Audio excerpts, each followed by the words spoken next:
The uniform didn't fit right anymore. It hung in the back of the closet for 3 years, wrapped in plastic, hidden away like a piece of evidence you're scared to look at. When I took it out, the fabric felt stiff, cold.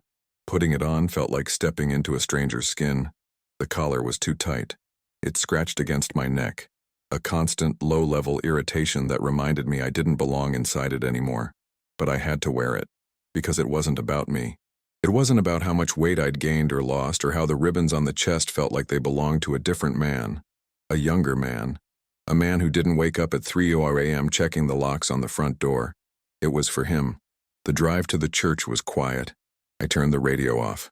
The silence in the car felt safer than the noise of the world. It's funny how silence changes. Over there, silence was dangerous. Silence meant something was about to happen. Silence was a held breath before the crack. But here, inside the car, it was just empty. A vacuum. I practiced what I would say to his mother. I ran the script in my head. I'm sorry for your loss. He was a good man. He was the best of us. The words tasted like ash. They were true, but they weren't enough. They never are.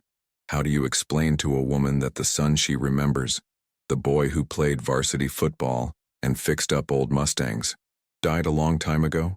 That the man who came back was a shadow and today we were just burying the body that finally gave up? You don't. You keep that buried. You lock it away in the part of your brain that holds the coordinates and the sounds you can't unhear. You just say, he was a hero, and you let them have that. The parking lot was full. Cars lined up in neat little rows, civilians, neighbors, people who knew him from high school, people who knew him from the hardware store.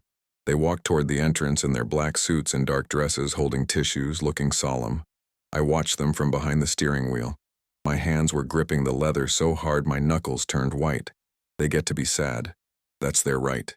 They get to cry and hug and talk about how tragic it is. For them, this is an event, a bad Tuesday.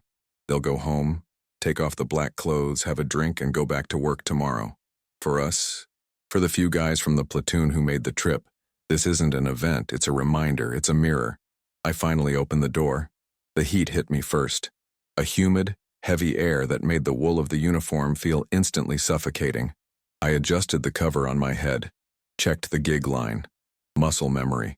The body remembers the discipline even when the mind is trying to fall apart. I walked toward the church doors. I saw Miller and Rodriguez standing by the steps, smoking. They looked older. We all looked older. Tired around the eyes, shoulders carrying invisible weight. We nodded. We didn't hug. We didn't need to. The nod said everything. We're here. We're still here. He isn't. We went inside together. The sanctuary was cool, but the air felt thick, like it was pressurized. The smell of lilies and old wood varnish. It made my stomach turn. I hate that smell. It smells like finality.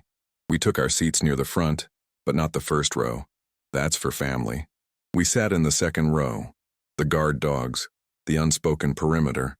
I looked at the casket, flag draped, perfect folds. It looked too small.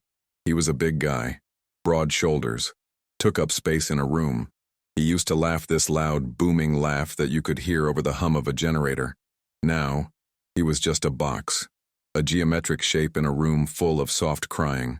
I tried to focus on the flag, count the stars, trace the stripes, anything to keep from looking at his mother's shaking shoulders 2 feet away from me. That's when I saw him, the stranger. I pride myself on situational awareness, even now, especially now. I scan rooms, I check exits, I watch hands. It's a habit you don't break just because you sign discharge papers. I knew every face in the first 5 rows. Family, cousins, the ex-wife. I knew the guys in our row, the unit. But 3 rows back, on the far left, sitting right on the edge of the pew, there was a man I didn't know. He wasn't young, maybe late 50s, early 60s. Gray hair, cut short but not military regulation. He wore a cheap suit, charcoal gray, a little shiny at the elbows. It looked like something he bought at a thrift store just for today. He wasn't crying. He wasn't looking at the floor. He was looking right at the casket, intense, unblinking. He didn't look like a family friend. He didn't have that soft, suburban look of the neighbors. He looked weathered, eroded, like a cliff face that had taken too many storms. I felt a spike of irritation, protective instinct kicking in. Who the hell was this guy? I leaned over to Miller, kept my voice low, barely a whisper. 3 rows back, 9 o'clock, gray suit. You know him. Miller didn't turn his head. He shifted his eyes, scanned, then looked back at the front. Negative, Miller whispered. Never seen him. I checked Rodriguez. He shook his head slightly. Nobody knew him. My jaw tightened. Was he some drift-in? Some guy who reads the obituaries and crashes funerals for the free coffee and sympathy? Or worse, was he one of those stolen valor types? Some guy who wanted to feel part of a brotherhood he didn't earn? The anger gave me something to focus on. It was better than the grief. Grief is a swamp. You sink in it. Anger is a rock. You can stand on it. I watched him through the service. The pastor started talking. Generic words. He is at peace now. The battle is over. The stranger didn't move. He sat with his hands folded in his lap. Rough hands. I could see them from here. Calloused. He sat perfectly still. Not the stillness of someone who is bored. The stillness of someone who is waiting. The service dragged on. People got up to speak. His brother, a cousin.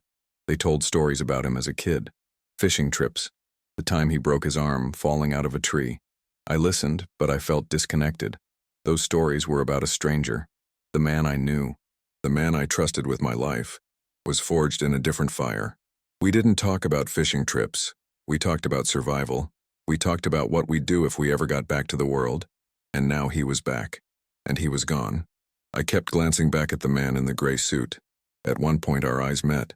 Just for a second. He didn't look away. He didn't look embarrassed to be caught staring. He just held my gaze. His eyes were dark, flat. There was no pity in them. No sympathy. Just recognition. It sent a chill down my spine. The room felt colder even though I was sweating in the wool uniform. Who was this guy? The service ended. The pallbearers, us, we stood up. The movement was stiff, synchronized. We moved to the casket. The weight of it, literal and metaphorical, settled into our hands. We carried him out, into the blinding afternoon sun. The light was too bright. It hurt my eyes. The transition from the dim church to the harsh daylight felt violent. We loaded him into the hearse. I adjusted my gloves. My hands were shaking. Just a little. I made a fist to stop it. We got back in the cars for the procession to the cemetery. I watched the rear-view mirror.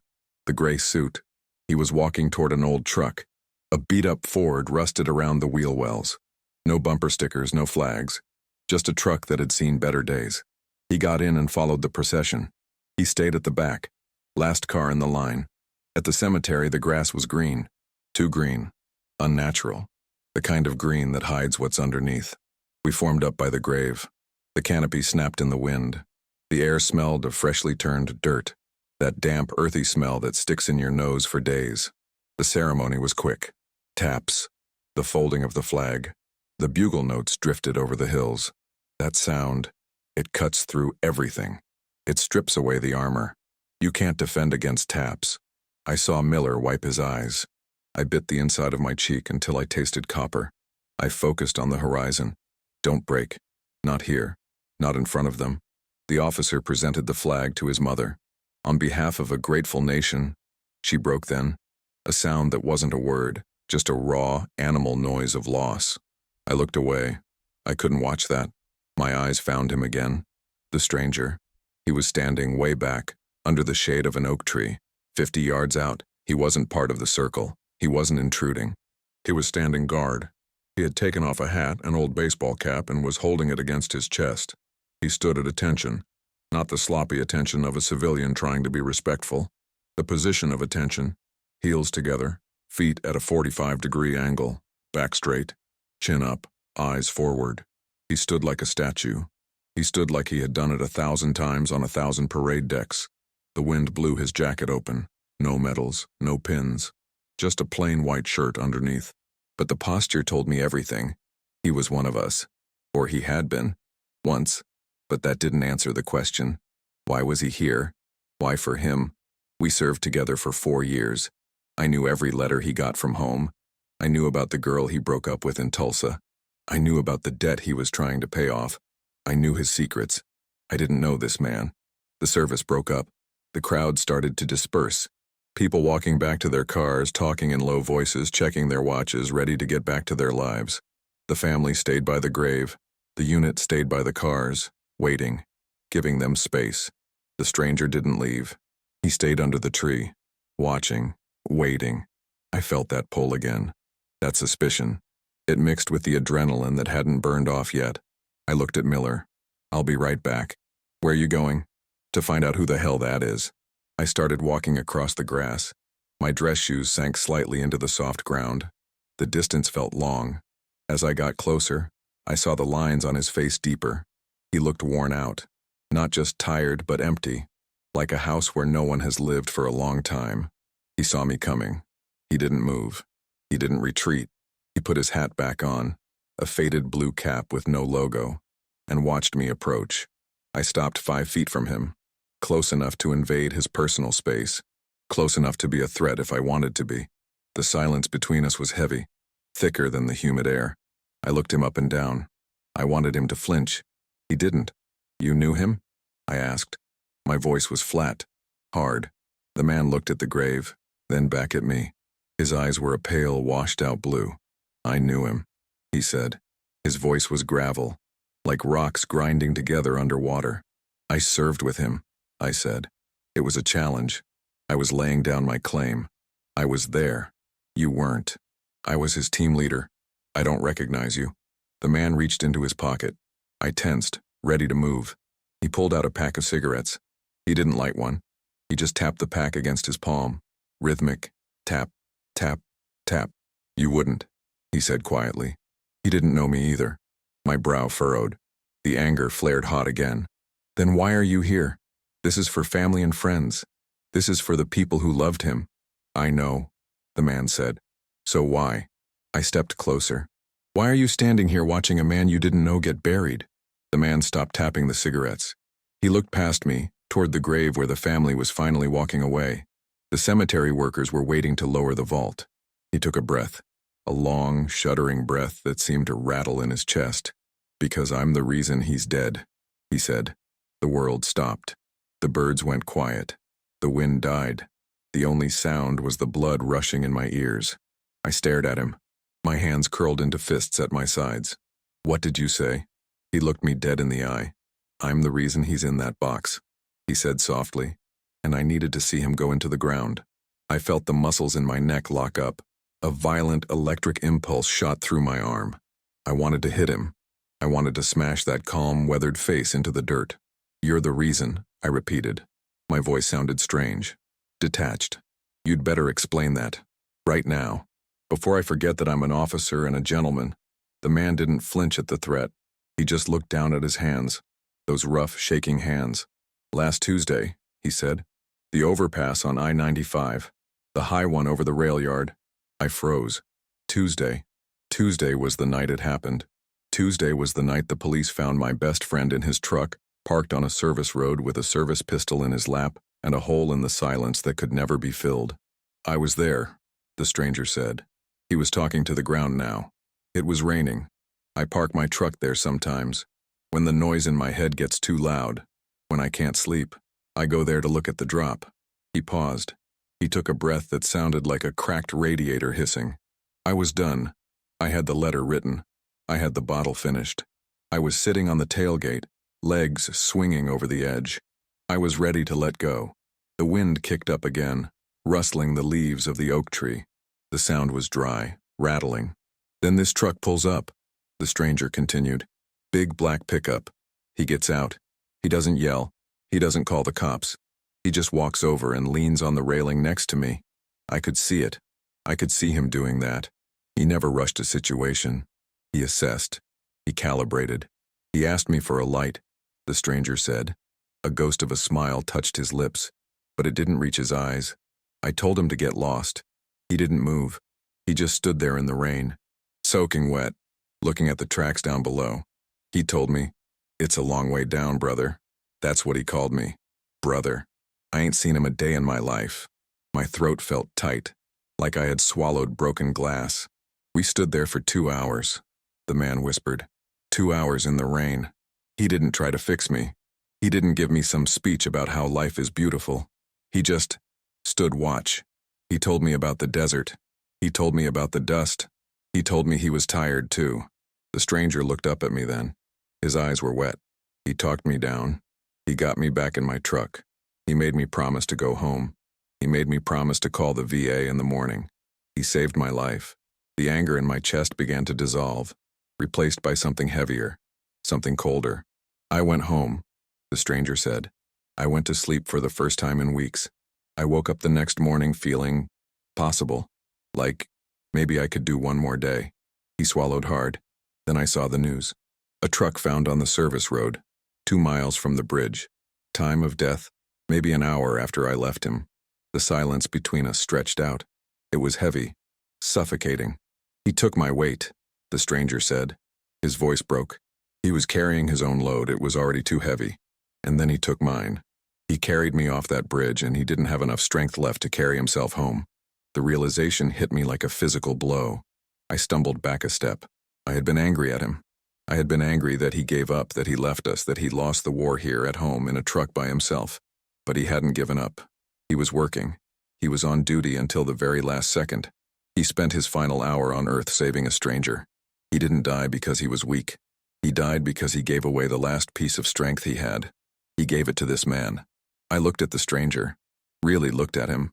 I saw the lines around his eyes, the tremor in his hands, the way he stood. He was a veteran, maybe Vietnam, maybe Cold War. It didn't matter. He was part of the tribe. It wasn't your fault, I said. The words felt inadequate, but they were necessary. He made a choice, I said. My voice was shaking now. That's what we do. We stand between the danger and the guy next to us, even if the danger is inside our own heads. The stranger reached into his pocket again. This time, he didn't pull out cigarettes. He pulled out a challenge coin. It was heavy brass, scratched, worn smooth on the edges. He gave me this, the man said, before I drove away. He pressed it into my hand and said, "Keep moving. You've got the watch now." I recognized the coin. It was from our deployment. We got them in Ramadi. There were only 30 of them made. My friend had carried that coin in his pocket every day for 10 years. The stranger held it out to me. His hand was trembling. "You should have this," he said. "I didn't earn it. I'm just the guy who took his place." I looked at the coin. The brass caught the afternoon sun. It looked warm. I reached out. My hand brushed his. His skin was cold. I closed my fingers around the coin, but I didn't take it. I pushed it back toward his chest. "No," I said. The stranger looked confused. "He gave that to you," I said. "That wasn't an accident, and it wasn't a gift." I looked him in the eye. It was an order. The man straightened up, just a fraction. "He gave you the watch," I said. "You're still here, you're still standing. That means the mission isn't over. You don't get to quit. You don't get to go back to that bridge. You carry that coin, and you earn it every single day. You live. You live for him." The stranger stared at me. He took a breath. He nodded. Once. Slow. He put the coin back in his pocket. He patted it, right over his heart. "I will," he whispered. We stood there for a long time. The cemetery workers had finished lowering the vault. They were starting to fill the grave.